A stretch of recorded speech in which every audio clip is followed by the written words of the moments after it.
told Governor Murphy once, every time I hear the President of the United States, look around and say, where the hell is he?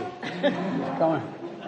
This is my first video update from Nicosia, Cyprus on this Sunday morning. Let's talk about some news, and let's talk about the story that I discussed yesterday in my Cloud World segment.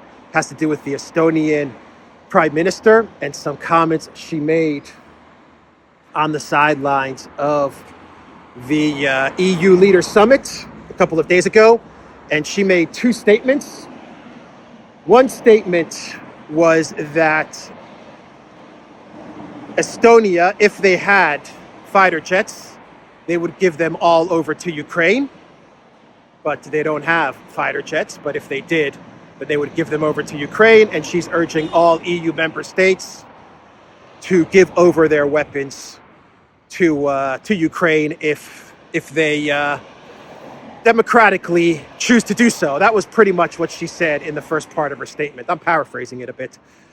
But the other reports that were floating around the internet were that the Estonian Prime Minister then also said on the sidelines to reporters of during the EU Leaders Summit was that Estonia would announce handing over 10 F-16 fighter jets to Ukraine, but they don't really have those fighter jets as of yet.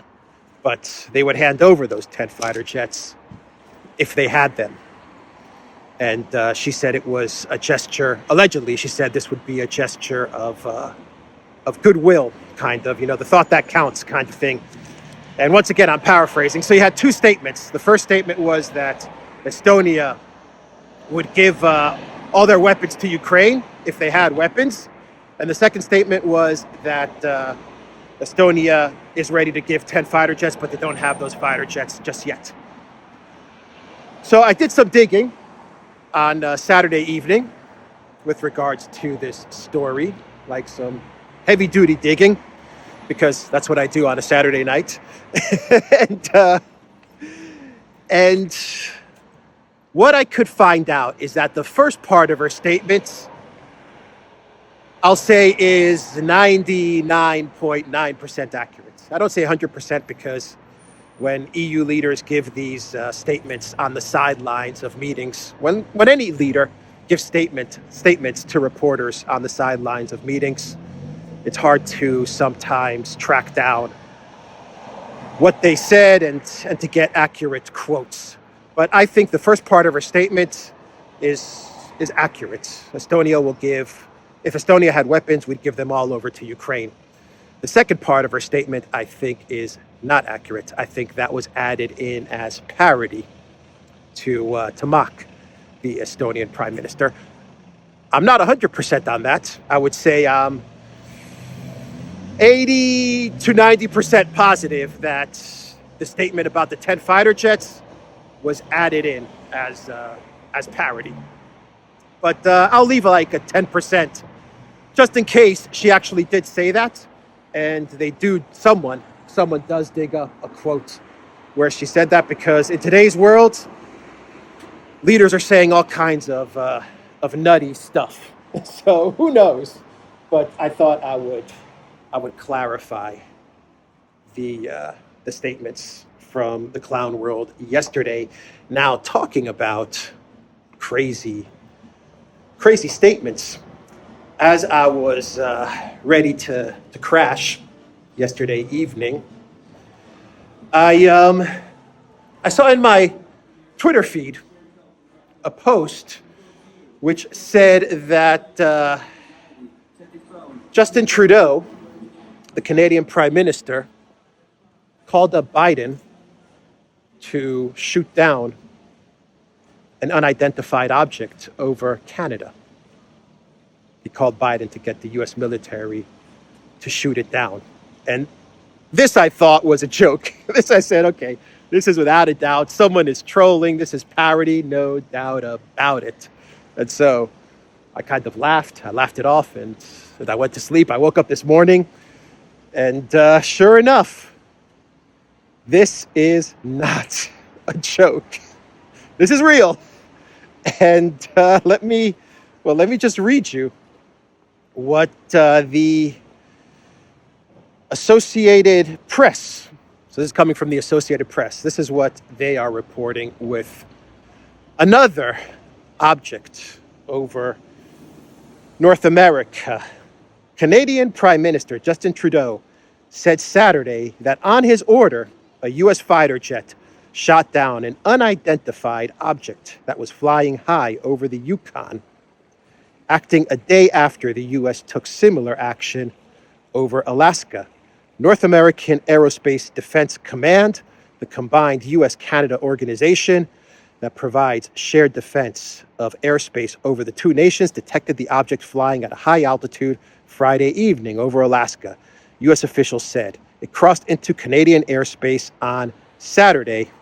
Trudeau spoke with President Joe Biden, who also ordered the object to be shot down. Canadian and U.S. jets operating as part of NORAD were scrambled, and it was a U.S. jet that shot down the object. F-22 fighter jets have now taken out 3 objects in the airspace above the U.S. and Canada over 7 days, a stunning development that is raising questions on just what exactly is hovering overhead and who has sent them.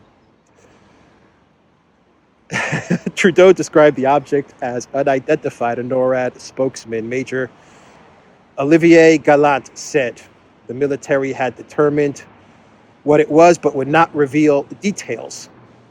Anyway, you guys can search for this story. This is ridiculous. This is ridiculous. This is a distraction. No doubt about it. This is a distraction. They're distracting everybody from other stuff. Maybe that stuff is the collapse in Ukraine. Maybe it's the economy. Maybe it's something else that they're cooking up, but this is a distraction. They are trying to take everyone's attention off of something or a lot of things and trying to get them to focus on these objects. Or maybe they're just trying to stir up some fear so that they can start a new conflict with China or something like that. Who knows? But this is absolutely incredible. So Justin Trudeau called up Biden, and he asked the U.S. president to shoot down another object. Yeah, this is Joe Biden. Joe, this is Justin Trudeau, Prime Minister of Canada. Justin Trudeau, Prime Minister of Canada, our friendly neighbor to the south. How can I help you? Joe, listen. We got an object over Canada that we need you to shoot down. An object? Is it an object? Or is it a balloon? I think it's an object. Maybe it's a balloon. I don't know, Joe. Justin, you idiot. Now, listen up. Listen to what I'm going to tell you, Justin. If it's a balloon, a Chinese balloon, I can't shoot it down. If it's a Ukrainian object, I can't shoot it down. 10% for the big guy. You know what I mean, Justin. Now, if it's Russian, I could shoot it down. Because, Justin, I'm winning the war. I'm beating Putin. You know that I'm beating Putin. So if it's Russian, I'll shoot it down. Joe, I think it's Chinese. Chinese? Justin, I can't shoot down a Chinese balloon. You dog-faced pony soldier. I just can't do that. Justin, I have to ask you a question. Sure, Joe. What is it? You don't want to be like Xi Jinping, do you? Tell me now. You don't want to be like Xi Jinping. Tell me, Justin. You don't want to be like Xi Jinping. No, Joe. Well, maybe a little bit. Maybe just a little bit. Trudeau, I appreciate the honesty. I'll tell you what. I'll shoot down that balloon. I'll shoot it down. But I'm just gonna shoot it down. Just this one time. One time. And only one time. Okay, Trudeau? Oh, okay. Okay, Biden. Thanks? You got it. Anytime, Justin. I'm Joe Biden, and I'm President of the United States of America. Take care.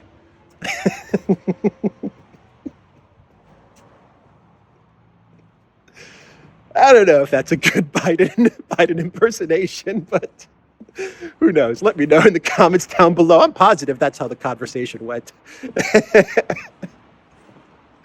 All right, so enough joking around. Look, the balloon story over Canada is real. The impersonation is some Sunday humor, but the balloon story is 100%. 100%. 3 balloons in like 1 week, or 3 objects, 1 balloon and 2 UFOs in 1 week. So let's shift gears now, and let's talk about Serbia and Hungary. And I'm putting these 2 countries together because I think something is going on here. So we have reports from Serbia. Let's start with Serbia. From Serbian President Vučić and the Prime Minister Ana Brnabić. I believe I'm pronouncing her last name correctly. And they came out with statements saying that sooner or later, Serbia is going to have to fall in line with the European Union and to place sanctions and restrictions on Russia. Ana Brnabić, she said that the one thing that is delaying Serbia's integration into the European Union, acceptance into the European Union, is the fact that Serbia is not imposing sanctions and falling in line with the EU. Now, why Serbia is in such a rush to join the EU, I don't know. But maybe Ana Brnabić is once again just trying to buy time, and she's saying, you know, we're trying to get into the EU. Believe me, Ursula. Believe me, Michelle. We really do want to get into the EU. We understand that sanctions against Russia are holding us back, so we'll see about perhaps doing something there. So maybe she's just trying to buy time. I don't know. But Vučić, he also came out with a statement pretty much on the same day. And he said that Serbia will have to impose sanctions against Russia due to strong pressure from the West. He said the moment when Belgrade will be forced to do this will come soon. That is what he said. Let me get another quote from him. He said, "Let me stall for as long as possible. I will know when the moment is right, and I will not hide anything from the people. This moment has been approaching for a long time. I'm afraid that with regard to this issue, we are not talking about months." So obviously Serbia is getting a whole lot of pressure from the EU to impose sanctions and restrictions on Russia. Serbia is surrounded by the European Union. They are surrounded by NATO. Obviously, their economy is very dependent on the countries that surround them. So this is a problem for Serbia and their security. They're in the middle of aggressive and belligerent NATO member states, a NATO that has already waged war against them once before. And so they're in a very difficult position. But Serbia is also the strongest ally of Russia, I would say, or one of the strongest allies of Russia. The public sentiment, if I'm not mistaken, I've been to Belgrade many times, and I believe that the Serbian public, they are absolutely supportive of Russia and of Russian President Vladimir Putin. So this is a tough situation for the government, but also from an economic level, Serbia is very dependent on Russian energy. So, and also Russian military as well, Russian military trade, from what I understand. So Serbia does have significant economic ties with Russia.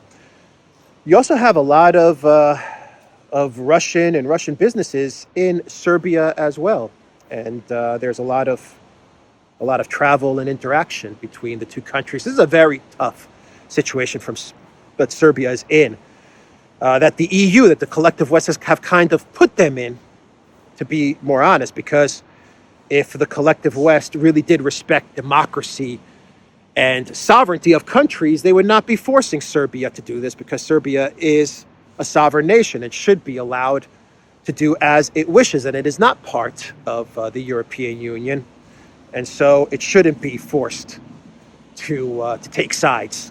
But we know that the European Union does not care about sovereignty of nations. What they want is obedience, even if it means obedience from countries that are not yet in the European Union. The EU always demands 100% compliance, not 90%, not 99%. They demand 100% compliance. That is the nature of this cult. That is the nature of this ideology. So Serbia is in a tough spot. Hungary now, well, Hungary, they have been fighting the EU on all of this Russian sanctions, Russian-Ukraine war stuff since the very beginning. And they've been fighting the EU even before this conflict broke out, because the EU has been trying to orchestrate the downfall of the Orban government. They absolutely despise the government of Orban, because Orban's policy is that of a sovereign Hungary. And the EU, as I said, they do not allow this type of thought. 100% compliance is what they demand from their member states. And Orban doesn't play that game. And so they've been trying to engineer Orban's downfall for a long, long time, going way before the conflict in Ukraine. But this has now been amplified because of the conflict in Ukraine and because of the sanctions, and because Hungary is very dependent on Russian oil and gas. And so all of the sanctions imposed on Russia have been very, very detrimental to the Hungarian economy, even though Hungary has stated many times on the record that they oppose the sanctions. The sanctions are not working, and all the sanctions do are hurt the EU economy. Just to give you an example, here is an interesting number. Headline inflation in Hungary accelerated to an annual 25.7% in January compared to 24.5% the previous month, according to the latest data released by the Central Statistics Office. The surge is attributed to intense price pressure in an economy where the labor market remains tight. The KSH clarified that the prices for energy, food, and fuel saw the most growth over the past year, and that prices in January increased by 2.3% month on month. Hungarian inflation is currently ranked the highest in Central Europe. The country's central bank is keeping interest rates at the highest in the EU to support the national currency. The forint has strengthened substantially, boosted in part by a weaker dollar and tight monetary policy. So inflation is very high in Hungary.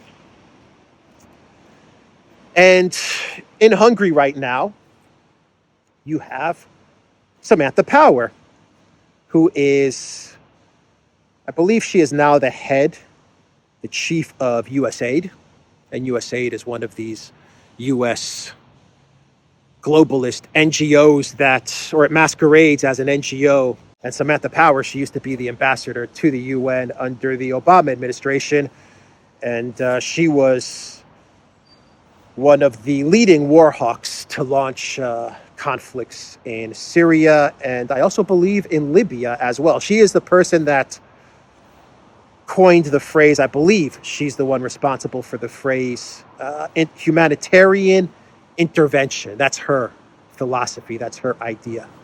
Destroy a country for humanitarian purposes. And so she's, Samantha Power is, let's say, what John McCain was, or what Lindsey Graham is to the neocons, Samantha Power is to the neoliberals. So when she ends up in your country, then 99% your country is being singled out for some sort of regime change. But she put out a video from Budapest, and she is talking about how she's in Hungary to promote democracy and values and human rights and stuff like that. As U.S. aid administrator, I have the chance to travel all around the world to engage with people who are working every day to strengthen democratic institutions, to build independent media, and to promote and protect human rights. I'm here in Hungary, one of the countries in Central Europe where U.S. aid has recently relaunched programming to tackle just these challenges. I'm going to spend the next couple days engaging with Hungarians about their vision for a brighter future. Not a good sign for Hungary. And why am I bringing all of this up? Well, for Hungary, here's what I think is going on. I think one of the added benefits of the boomerang sanctions to Europe, because remember, the elite class, they don't really care if inflation is 20% or 25%. They don't care if people have heat or don't have heat, as long as they don't go out on the streets and protest like what's happening in France right now, or I believe what happened in Italy as well. There were protests against NATO. I believe Italy yesterday had big protests, but France is having huge protests right now against Macron's pension reform. Massive protests. A lot of the images are not being reported by the collective West mainstream media. They don't want to report on the huge protests and the anger that the French have now towards Macron. But the globalist elite, they have a type of thinking that as long as our power is not in jeopardy and as long as people don't revolt, then we don't care if inflation is 20, 25, if energy is $100 a month, $100 a month, 200, 300, 500, for them, it doesn't matter. It doesn't matter as long as they get the geopolitical outcomes that they're aiming for, which will, in essence, enrichen their donors, their overlords, and themselves as well, and keep them in power. That's pretty much their thinking. And so one of the added benefits of the 9, now going on 10 sanctions towards Russia, is that it has hurt. It has affected the Hungarian economy, which has been, under Orban, a very strong, prosperous, and robust economy. But now it's starting to take hits because of the sanctions that the EU placed on Russia. The EU did this. This was their choice to do this. And so I think that the European Union, I think that the globalist elite, I think that the US deep state, people like Samantha Power, the neo-libs, the neocons, I think they sense an opportunity now in Hungary. They see that as the economy weakens, this may be an opportunity to get some protests going and to get some regime change on the table so that they can get Orban out of office, something that they have been trying to do for so many years. And during the last elections, Orban, he won in a landslide. And this really, really pissed off the EU because they tried really hard to engineer an election defeat during the last elections in Hungary. So this is what they're trying to do. This is one of the interesting benefits for them that has come up because of the sanctions against Russia. It's meant that perhaps they see an opening in Hungary where they can sow some discord and weaken Orban. Serbia is kind of the same thing, but for the collective West, instead of engineering the overthrow, the regime change of the Vučić government, they're just trying to put pressure to get the Vučić government to finally turn away from Russia and get the Vučić government to fall under the control of the European Union and of the collective West. And once they get that control, they're not going to let go. Once they can sink their claws into Serbia, you know they're going to start to really dig in and really take over. And for them, this is important because as Russia moves towards victory in Ukraine, which they know Russia is going to move towards victory in Ukraine, what are the neocons, the neolibs, the EU, what are they seeing? They are saying, you know what, we're losing our world dominance. We're losing our grip on the world. We've definitely lost our control over the collective, over the global South.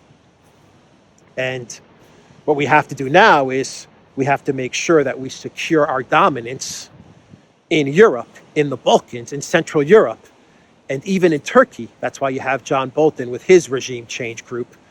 As Samantha Power is working from the neo-lib side, John Bolton is working Turkey from the neocon side.